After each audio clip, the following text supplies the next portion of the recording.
All right, everybody, our final presenter is Joe McCright from Stowe Elementary, and I will turn it over to Joe. Good morning. Hear me now? Can you hear me now? Everybody calls me Senor. I teach all of the students at Stowe Elementary School, so it's kindergarten through 5th grade. I taught middle school for 1 year, and I really didn't like it so much. I don't like to have to say stop. I prefer to say stop. And the ones when they stop, they tend to react more than the ones I have to look up to. And so I don't know, maybe it says more about me than about them. When I give this presentation, I usually ask participants to create a website. Is there anybody who has never ever created a website before? Never ever? You have already? The reason I chose TAC is because it's super simple, and a lot of less tech-savvy teachers feel more comfortable doing something like TAC.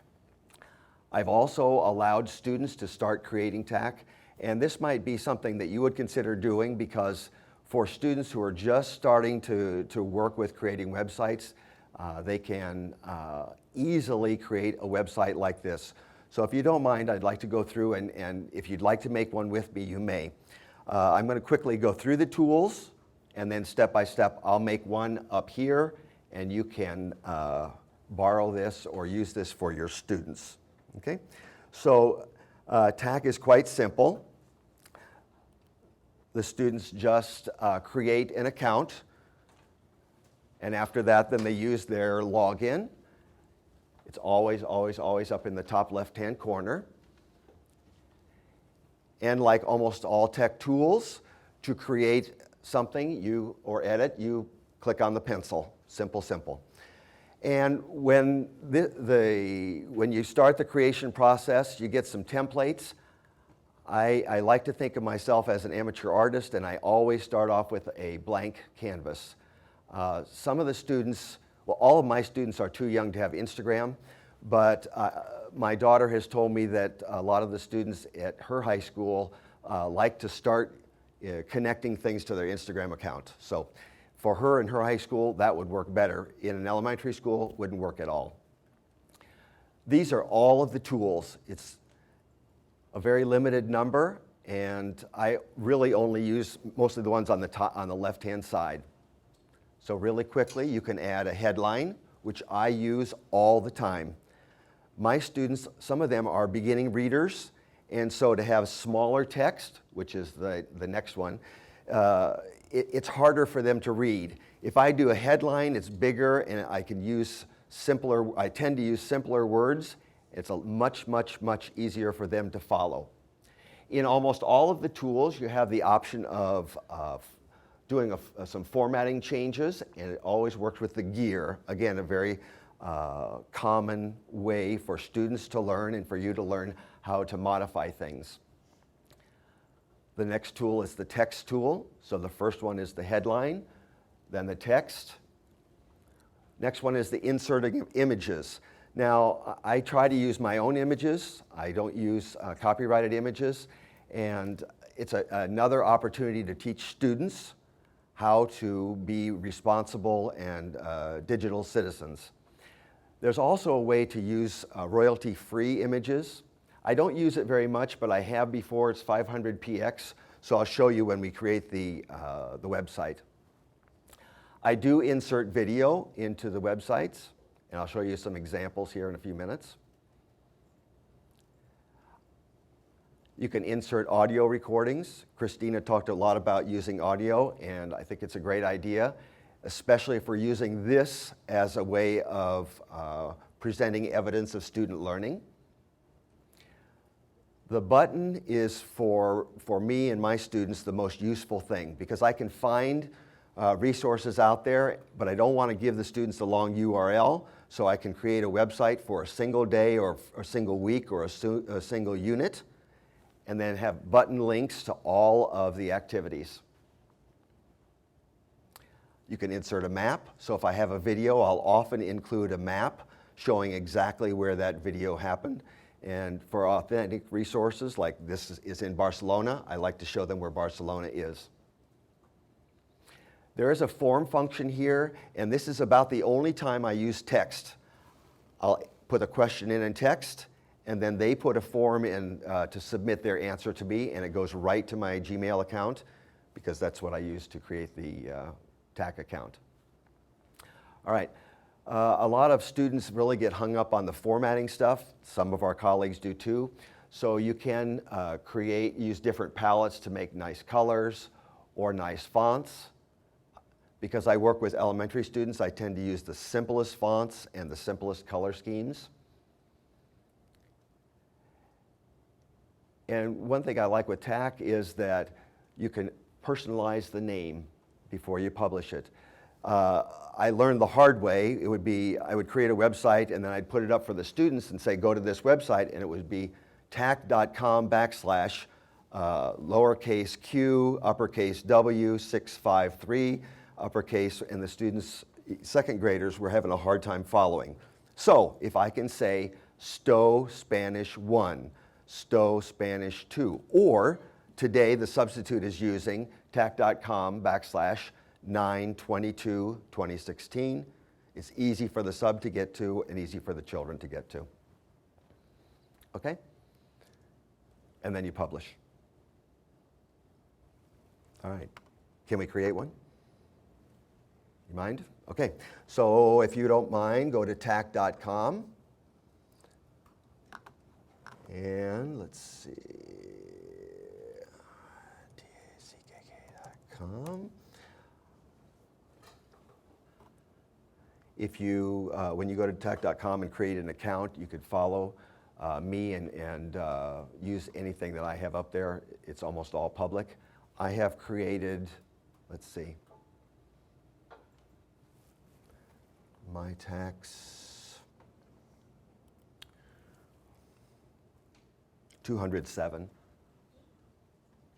And again, these are like, you know how we had throwaway products? These are almost like throwaway websites. You can use it one day and then it's done.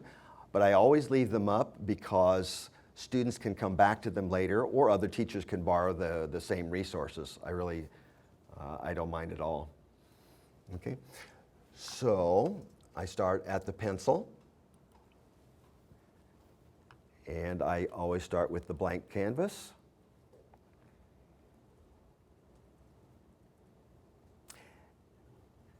And again, I always start with the headline on the far left-hand side.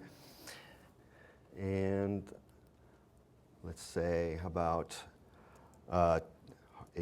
Heartland AEA TIC for September 22nd, 2016. And the students like to laugh at me and make corrections if I'm making a mistake when I type.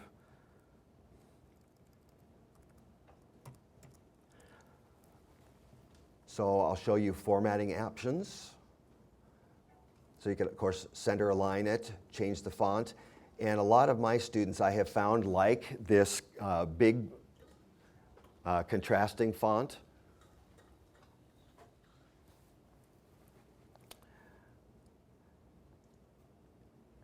And I'll change the color just a little bit. Okay? Easy peasy. I'll show you the text. Like I said, I don't use it very often. This is what tac.com text looks like.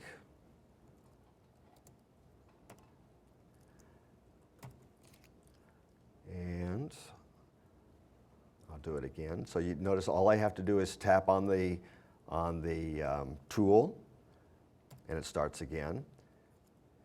I'm going to do it several times just so we can show you what different fonts look like. So again, I'll just go over here to the gear, and let's see what, not much difference on that one. A little bit difference on that one. And again, I try to use the largest text possible for my students. Okay. Super simple.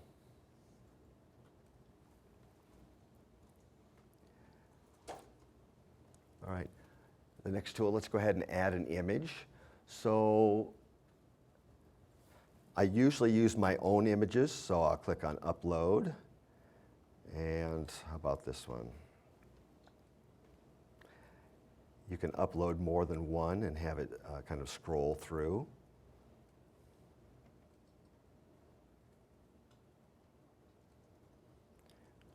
You can connect it. So this one, H-E-A-R-T. If you're searching for an image and you want to use one that is royalty-free and you don't have to worry about any copyright issues, then you can use 500px. Maybe somebody took a better image than what you can find or what you can legally use. I really don't like any of these, so done with that. And I'm done. So you can see that if you add several pictures of student work, then when the students are showing their families or your boss is looking at those, then he or she can scroll through and look at multiple images. Okay. So we did the headline, we did the text, we did a photo, we can add a video. Now, I don't know if, Christina, when you take video, what app do you use? Just the regular camera? I tend to use the Capture app on my phone, and it's quick, and the students like watching the process. I like having them watch the process. So if you don't mind, I'll see if I can capture somebody real quick. Now, if it's a student that you don't have permission to take a picture of their face, don't look back. I don't have permission to use your face. So I can watch. Tell me what your favorite color is on that screen. Purple. Show me, please. Show me, please. Show me with your finger, please. Thank you very much.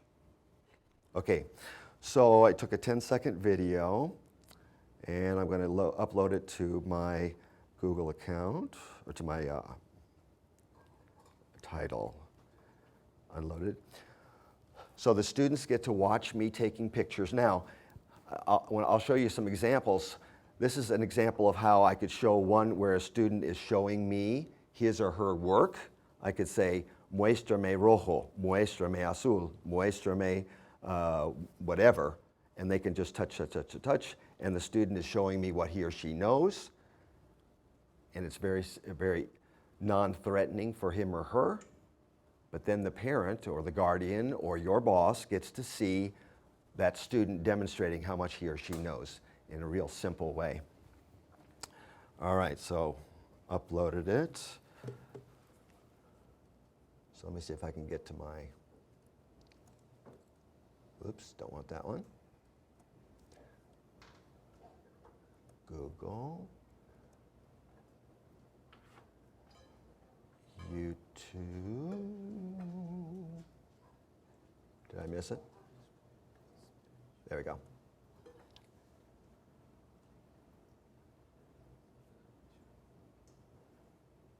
My channel. There we go. We'll get the URL in just a second. Copy it and stick it right in that. Paste the URL. And there we go. You're famous. Your back is famous. That's how simple it is. The Capture app is available for iPhone, for Apple and Android products. It's free. Okay. I don't use lots of audio as the, files by themselves. I tend to make videos of the students doing things. So I haven't embedded a lot of audio files. So I can't tell you how this works well. So get rid of it. Next tool, which I use a lot, is the button. Now I'm going to show you in just a second, talk to you a little bit about PBS Learning Media tools. So this is the home page right there. I just copy the URL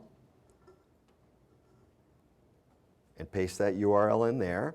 And then I can say, click on the button to modify that text. So it's PBS Digital Stuff. Click apply, and then the students have access to that link without having to remember the whole URL.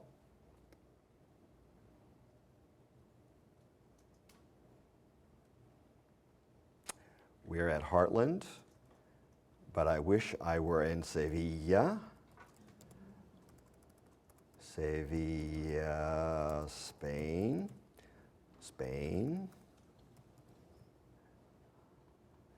And we can modify that map just a little bit.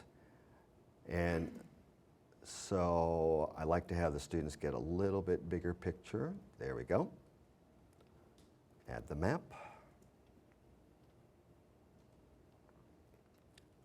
I don't ever use the sell function, and probably if you're using your work computer, you shouldn't be selling anything. Here's the form function. Now, I told you that I usually use text before that, so this form function, when they hit send, it will send it right to my Gmail account. So I don't have a question here, so I have to put the question first, and that's when I use text. So instead, I'm going to say, how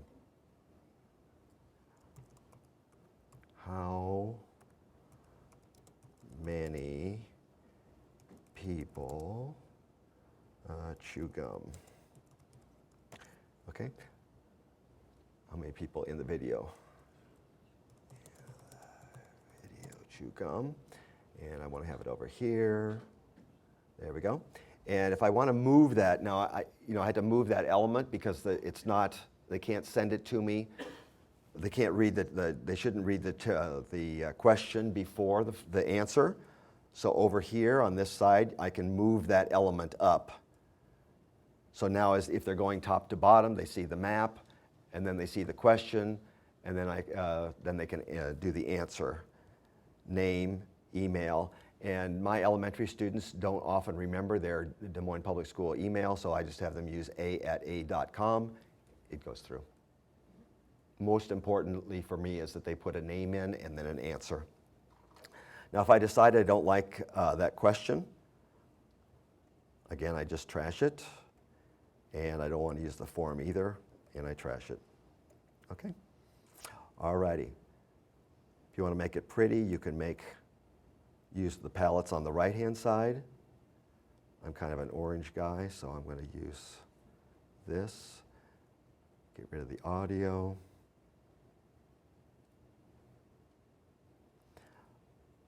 With the palettes, again, you can use different color schemes here. I don't ever change my font. You may do it, of course, and students would love to do that. I don't use patterns. With the options, I always make mine public unless I want to take one to keep it only for a specific class. TAC boards are like keywords. So if you want to make your websites searchable by keyword, then that's what a TAC board is for. And then I scroll down to give it a recognizable name, HAEATIC. Publish, and now it's available.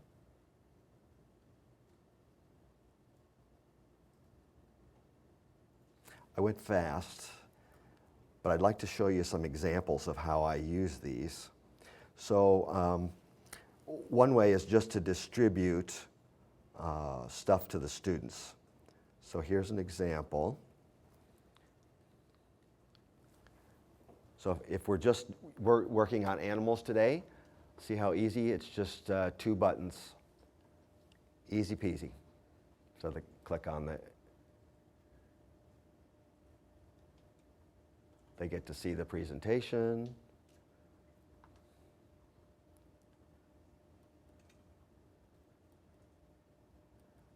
Go through it. When they're done, they can either X out or go back and then do the quiz. Super simple. That's why I kind of say these are almost like throwaway websites. I can use them once and then it's over. Okay? So I would probably give the students 10 minutes or 5 minutes to review on this, and then go to quizzes, and we do the quiz. Very, very, very simple. Okay, let's see, get rid of this one. Another way I use this is to give students options at the end of class, or like a fun Friday. The students love the treasure chest. That $24.96, that's how many sets of eyes have looked at this. At the end of every TAC that you create, at the bottom, they keep track and tell you how many people have linked on it. For my 200, I think I have about 30,000 links, or hits rather. So this is the treasure chest. So if you're a Spanish teacher and you want to use this, feel free. If you want to modify it for your own uses, tell me, and I will duplicate it and then transfer it to you so that you can take in or put out whatever you want.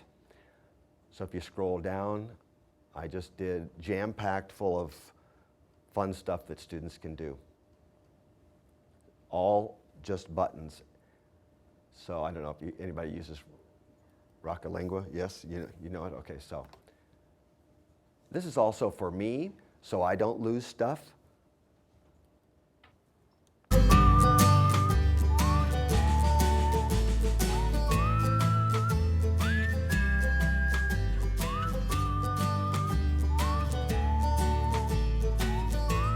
Muéstrame la boca. Excelente. Muéstrame la nariz. Excelente. Muéstrame los ojos. Excelente. Muéstrame los ojos. Excelente. Muéstrame la nariz. This is on another website, or Muéstrame la another TAC, boca. and this is another way that I show evidence of student learning. Excelente. And parents and guardians love to see this stuff for little kids because they say, no, my son or daughter can't speak Excelente. Spanish. And I said, I'm sorry, they Excelente. understand Spanish and they're showing me. Muéstrame los ojos. So anyway, Excelente. Muéstrame la boca. Wow. Muéstrame la nariz. Muéstrame las orejas. Excelente. Ojos. Excelente.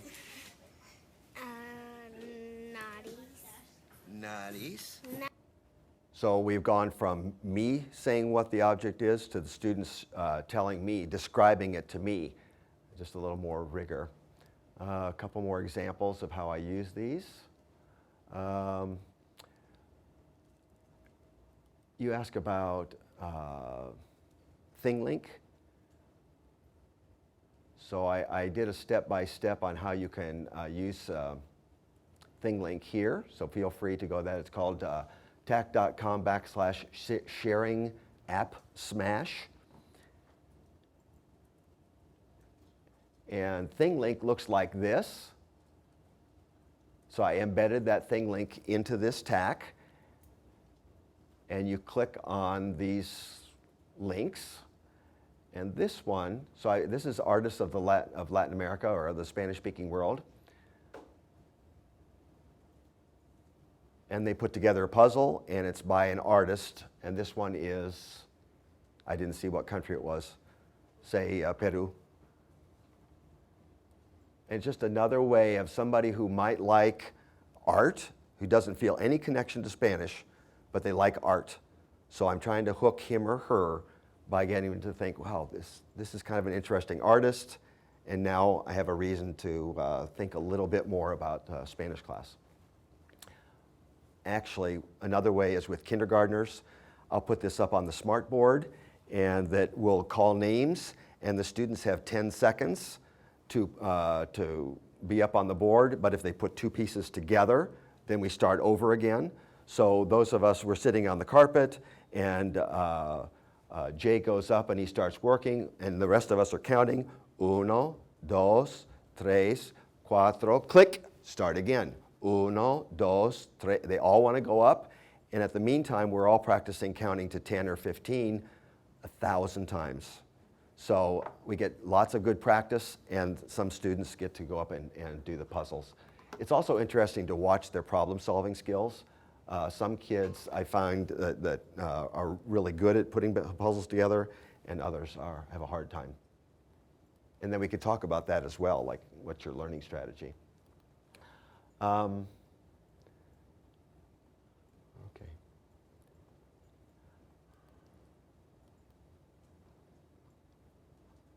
So here's another example of how I would show students evidence of student learning without showing their faces. ¿Cómo te llamas? Me llamo Layla. ¿Cómo te llamas? Me llamo. ¿Cómo Mom, te that's me, llamas? that's me, that's me. They get so excited, but we're not violating anybody's ¿Cómo privacy because we're only te showing this llamas? much. Me llamo Ha. ¿Cómo te llamas? Me llamo Sophie. And so here I can put in 3 classes. And that's 467 happy faces who, people, parents or guardians or administrators or other Spanish teachers who got to see this.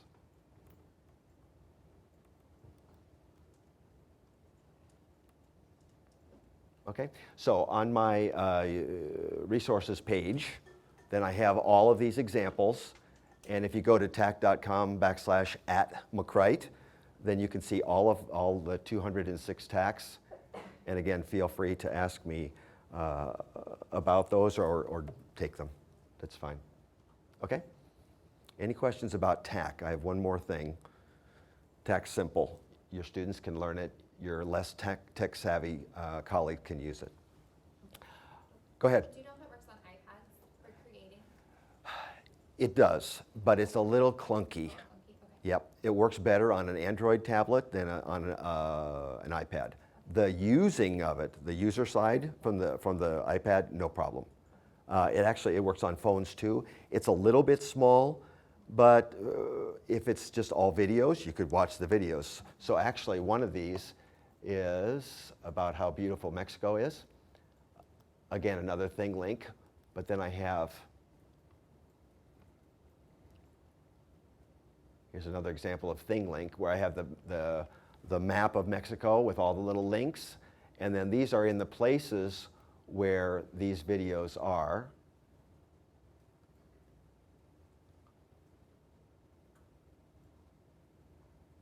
Come on.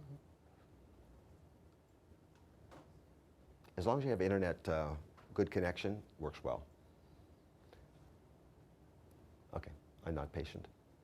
So anyway, this is another, I use this actually for a reward for student work. If we have 5 minutes or 3 minutes at the end of class, let students go up and choose what part of Mexico we're going to. I'd like to collect other videos of other parts of the Spanish-speaking world and use the same idea. All right, last thing I want to talk about was, this is something I'm working on this year, Pbs Digital Media. Anybody ever use the digital learning media? Excellent. Okay, so PBS is trying to start working with teachers, and it's not just world language teachers. It's like a treasure chest. There's so much stuff, and they use video that they have created themselves or have rights to use. And it's not just programs that are on public TV. And they're organized quite well, so you can go by grade level or subject. So as I'm looking at world languages. It appears that there is not a lot of in resources other than Spanish. So world languages. You can follow them on Facebook. They highlight something new every day. So let's just go to Peru. Peru. And we're going to search. If one of your students is interested in Peru and you just feel like I've got to work hard to hook this kid, then there you go. So we've got different resource types. We're just going to look at the ones in Spanish. And here you go. More art. I have a lot of students that like art. And again, here you could take this link and put it in a TAC, put it on a button and say art in Peru, and the student clicks it and then goes to this lesson with the video. Now it has lesson creation tools. So if you create an account, you can upload student names, they can create an account, you can make assignments, you can follow their progress. I don't do it very much. The way I use this, is I use it with assignments. And the tools that I like the most are the crossword puzzles, the online crossword puzzles, and online word searches. Now, my brain doesn't work very well for word searches, but some of my students would die to do word searches all day long. I'm okay if they do it half the day, as long as they're looking up how to spell Spanish words. Here's what it looks like. So I can embed this URL, or take this URL and up here, and put it in a TAC website, and the students can do this. And here they are. They're looking very hard on how to spell correctly words in Spanish. I'm okay with that. Also, because it's not printed, then we don't have to worry that we're wasting resources. So here we go. Let's go. Otoño. Otoño. Ha. There you go. Anybody see another one? Primavera. Now, if the students do log in, you can keep track of their progress, and you can send a report home, or put some of their results in your grade book. Another tool. I want to show you what the crossword puzzles look like. It's a limit of 20 words. I think that's really good because some students get tired of these things. So that's what it looks like. You just copy the URL and put it in, and it'll tell you if you get them wrong. So let's see, perro is not cat. And let's try the rest of them here real quick. Harse, H-A-R-S-E. T-I-G-E-R. I want to make mistakes so you can see what it looks like. Dog. E-L-E-P-H-A-N-T. Lion. Pig.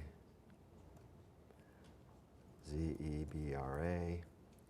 And snake. So if you're logged in, it will tell you that you got some wrong. If you're just in the teacher view, it does not. Okay? If you're in the student view and you click submit, then it goes to the teacher and tells you how they did. Again, I have students who would love to do crossword puzzles every day, all day. If they can do this at home, great. If they can do it during study hall, perfect. If they can do it during quiet time after lunch, perfect. I like to give my students lots of opportunities to do stuff outside of class. Some students don't want to do it. Other students, when they see their classmates doing fun stuff, they love it. Okay? Questions? Okay. I'm always available. You can look at tac.com/@McCright. My email is on the thing here. You can contact me via Twitter. I've been posting a lot of pictures. I told you I was kind of a, what do you call it? Artist wannabe. Let's see if I have one. S-Y-M-M-E-T-R-Y, symmetry.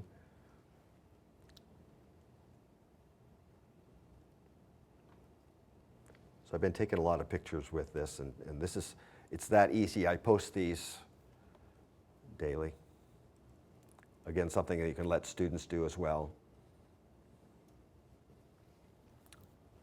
Okay. No questions? Thank you. We've got about 10 minutes to play with what Joe shared with you, and want to thank Joe for coming today as well.